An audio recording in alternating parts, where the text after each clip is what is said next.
டே 12ல நம்ம பார்க்க போகிறது ரொம்ப ஈஸியான வாட்டர் ஃபில்லிங் ஸ்டிச். இந்த ஸ்டிச்சை எங்கடா யூஸ் பண்ணுவோம் அப்படின்னு நீங்கள் நினைக்கவே வேணாம்.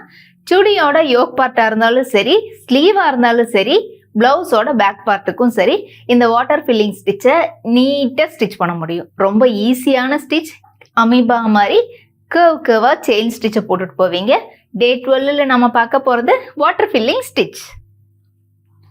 வாட்டர் ஃபில்லிங் ஸ்டிச்சை நம்ம 2 டைப்பில் ஸ்டிச் பண்ணிக்கலாம். ஒரு 1/2 இன்ச் கேப்பில் 2 லைன் போட்டிருக்கேன் பாருங்கள். அதில் பாருங்கள் ஐ மாதிரி அப்படி இல்லையா ஹார்ட்டின் ஷேப் வரும் இல்லையா, அந்த மாதிரி அப்படியே கொண்டு வந்து டேர்ன் பண்ணி அப்படியே ட்ரா பண்ணணும். நல்ல கேர்வாக ட்ரா பண்ணணும். ஃபஸ்ட்டு நீங்கள் இந்த மாதிரி ட்ரா பண்ணிவிட்டு அதுக்கப்புறம் அடுத்த ஷேப்புக்கு வந்து போய்க்கலாம். ஏன் இந்த மாதிரி பண்ணுறோன்னு பார்த்தீங்கன்னா, ஃபஸ்ட்டு நல்லா க்ளோஸ்டாக அவங்களுக்கு கேர்வாக வரணும். ஒரே ஷேப்பில் வரணும்னு அவசியம் இல்லை. இந்த ஷேப்பில் ஸ்டிச் பண்ணி பார்த்துட்டு அடுத்த ஷேப்புக்கு போய்க்கலாம்.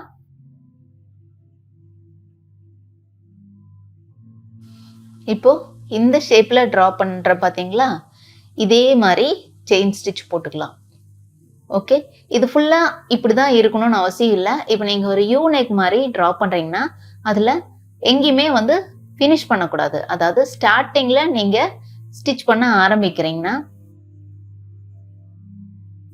எங்கே முடிக்கிறீங்களோ அது வரைக்கும் அந்த செயின் ஸ்டிச் கண்டினியூ ஆகிட்டே இருக்கணும். எங்கேயுமே ஸ்டாப் ஆகாமல் போகணும்.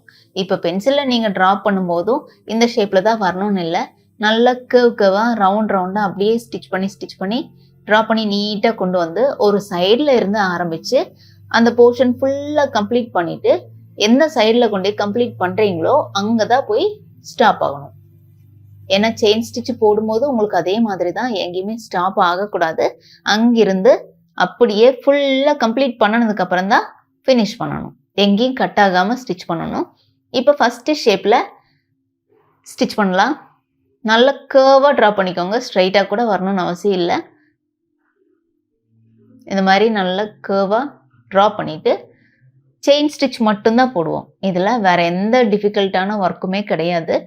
ஃபஸ்ட்டு நீங்கள் ஜரி த்ரெட்டில் இந்த ஷேப்பில் இந்த பென்சில் மார்க்கிங் போட்டிருக்க ஃபஸ்ட்டு ட்ராயிங்கில் செயின் ஸ்டிச்சை ஃபுல்லாக போட்டுவாங்க. வேறு எந்த டஃப்பான விஷயமும் இதில் இல்லவே இல்லை. உங்களுக்கு நீங்கள் நினச்ச ஷேப்புக்கு நல்ல கேர்வாக ட்ரா பண்ணிவிட்டு இந்த செயின் ஸ்டிச்சை போடுங்க.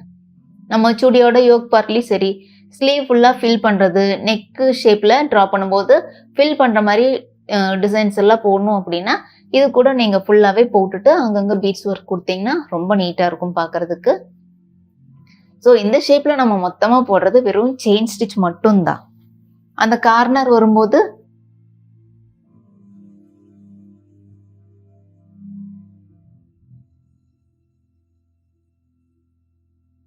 ஒரு குட்டி லாக் கொடுப்போம் இல்லையா, அந்த குட்டி லாக் கொடுத்துட்டு மேலே கனெக்ட் பண்ணி செயின் ஸ்டிச் போடுங்க. அப்போ தான் உங்களுக்கு அந்த ஷார்ப்னஸ் நீட்டாக வரும். ஃபஸ்ட்டு இந்த ட்ராயிங்கில் போட்டுட்டு நீட்டாக செயின் ஸ்டிச் போட்டு கம்ப்ளீட் பண்ணிடுங்க. அதுக்கப்புறம் அடுத்த ஷேப்புக்கு ஸ்டிச் பண்ண ஆரம்பிக்கலாம்.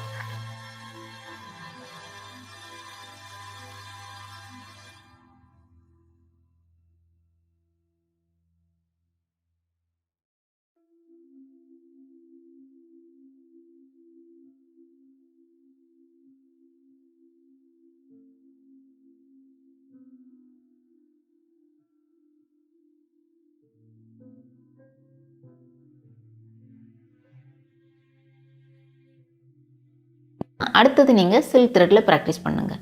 அது மட்டும் இல்லை, இதில் பீட்ஸ் ஒர்க், சுகர் பீடு இருக்கு இல்லையா, அந்த சுகர் பீடில் கூட இந்த செயின் ஸ்டிச்சு ஃபுல்லாகவே போட்டுட்டு, அதாவது ஒரே ஷேப்பில் ஃபுல்லாகவே சுகர் பீடு வச்சு ஸ்டிச் பண்ணிக்கலாம்.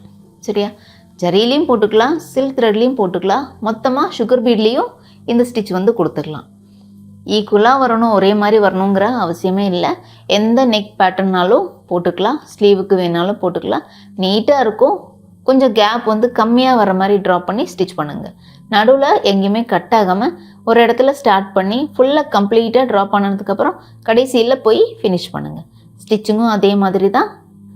ஒரு இடத்துல ஸ்டார்ட் பண்ணிவிட்டு எண்டில் எங்கே போகணுமோ அது வரைக்கும் அது கண்டினியூவாக ஸ்டிச் பண்ணிகிட்டே இருக்கணும். எண்டில் போய் கம்ப்ளீட் பண்ணணும். ஓகே, நீங்களும் இதே மாதிரி ஸ்டிச் பண்ணுங்கள். இதுலேயே சுகர் பீட் வச்சு எப்படி ஸ்டிச் பண்ணணும், சில்க் த்ரெட் வச்சு எப்படி ஸ்டிச் பண்ணணும்னு காமிச்சிருப்பேன்.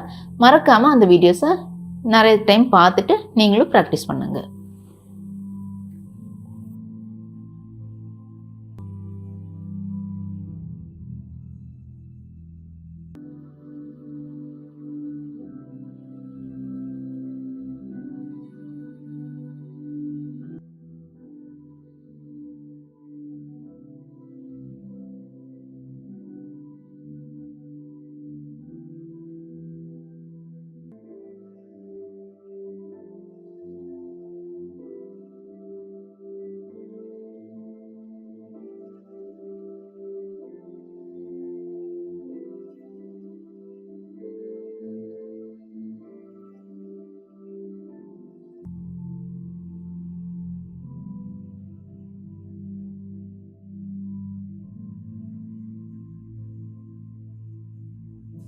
சுகர் பீடில் ஸ்டிச் பண்ணும்போது ஒவ்வொரு பீட்ஸாக ஸ்டிச் பண்ணிக்கோங்க. ரெண்டாக கொடுக்கறத விட சிங்கிள் பீடாக ஸ்டிச் பண்ணும்போது தான் அவங்களுக்கு அந்த ஷேப் வந்து நீட்டாக கிடைக்கும். 2 பீட்ஸ் கொடுக்கும்போது உங்களுக்கு டேர்னிங் கொஞ்சம் டஃப்பாக இருக்கும். அதே மாதிரி அந்த ஷேப் வர்றது கொஞ்சம் கஷ்டமாக இருக்கும். ஸ்ட்ரைட்டான ஸ்டிச்சிங்க்கு 2 பீட்ஸ் யூஸ் பண்ணிக்கலாம். சின்ன சின்ன கர்வுக்கு வந்து சிங்கிள் பீட்ஸாக வந்து ஸ்டிச் பண்ணிக்கோங்க. ரொம்ப அழகான வாட்டர் ஃபில்லிங் ஸ்டிச். நீங்களும் ட்ரை பண்ணுங்கள். தேங்க்யூ.